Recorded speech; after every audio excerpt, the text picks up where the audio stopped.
Welcome to the RV Park Mastery Podcast, where you will learn the correct way to identify, evaluate, negotiate, perform due diligence on, renegotiate, finance, turn around, and operate RV parks.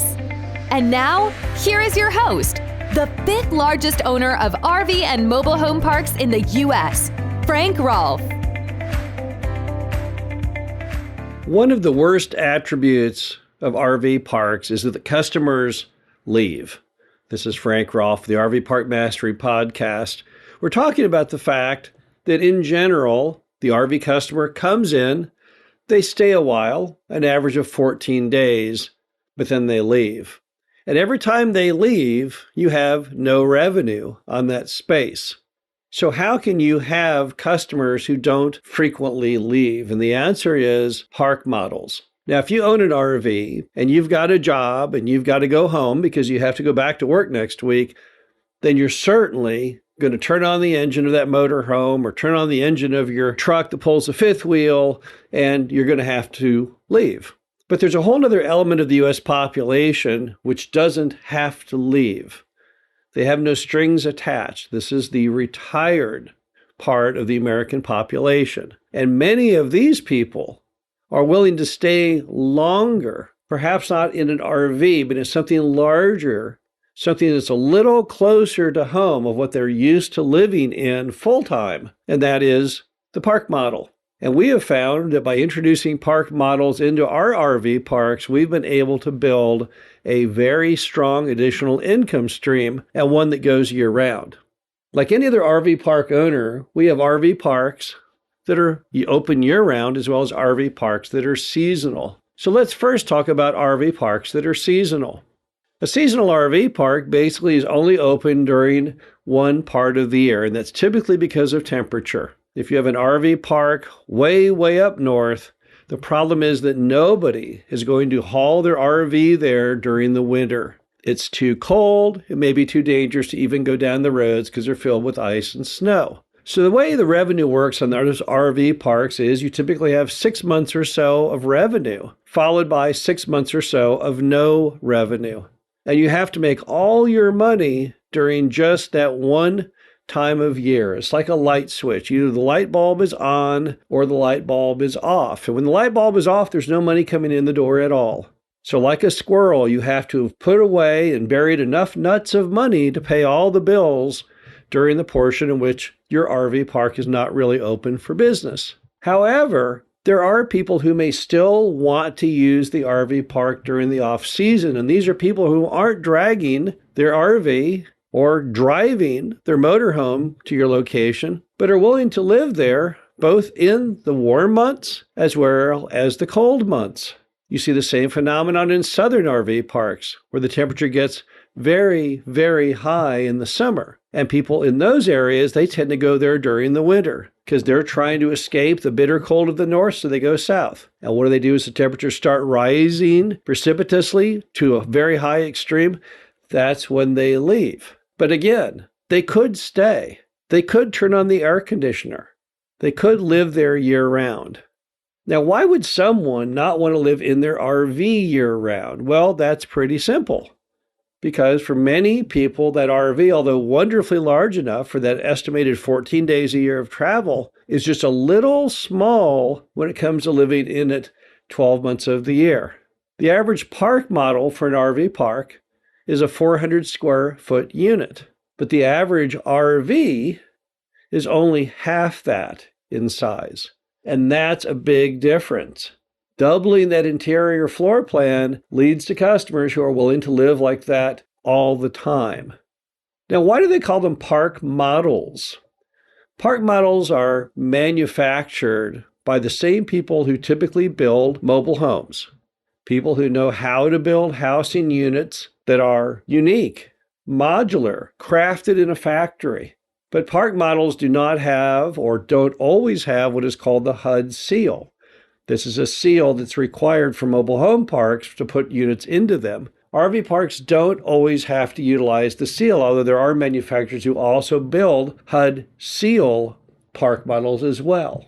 The park model fits on an RV park space where a mobile home traditionally will not. Mobile homes are too long and too wide to fit, but park models are designed to fit on traditional RV park lots. And that's why they're called park models, is because they have this unique attribute that they're really built to go inside of RV parks. Now, park models are extremely well built. Most people would say that a park model is certainly better built than your average mobile home. I would agree with that.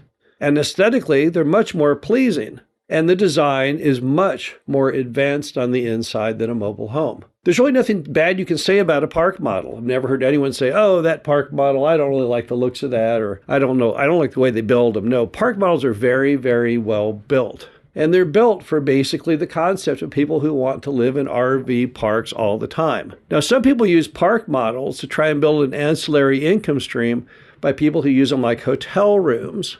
You often will see those little cabins around the lake at the local COA campground, and those are also called park models, but that's not what I'm talking about here.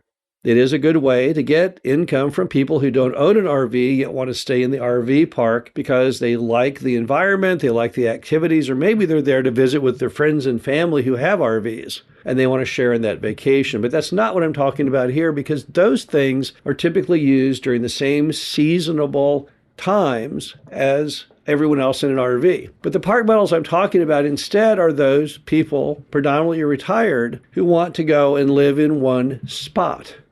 Now, you might say, well, why do they want to live in an RV park? Why don't they go live somewhere else? Why don't they live in a condo or something? Well, because they're going after a few different directives. Number one, low cost. They can live in an RV park for a fraction of the cost of what it would be if they lived in a condominium or a traditional house. Number two is the environment. They want to live in something unique. They want to be a better part of nature. They want to be in more scenic areas. And those are areas that are not attainable for condominium or single-family home residency. Now, in one of the properties we brought a lot of park models in, it's down in southern Texas. And when we bought that property, even though you could live there year-round, many people packed up their bags and they went back to the north in the summer because they thought it was too hot. Yet the activities were still there.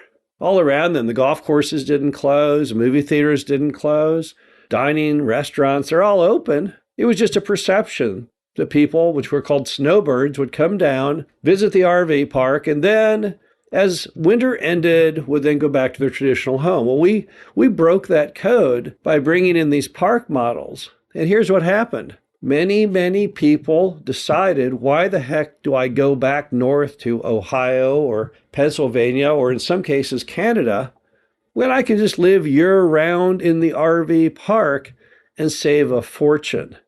Because they really didn't like their summer life, they didn't like returning home in the summer. When they did, they looked forward to what happened in the winter when they came back.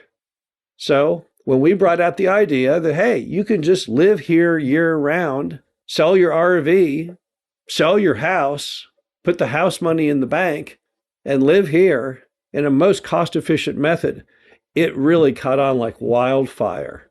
We have brought in literally over 100 park models into one of those RV parks, and they've all been sold, and people live in there happily.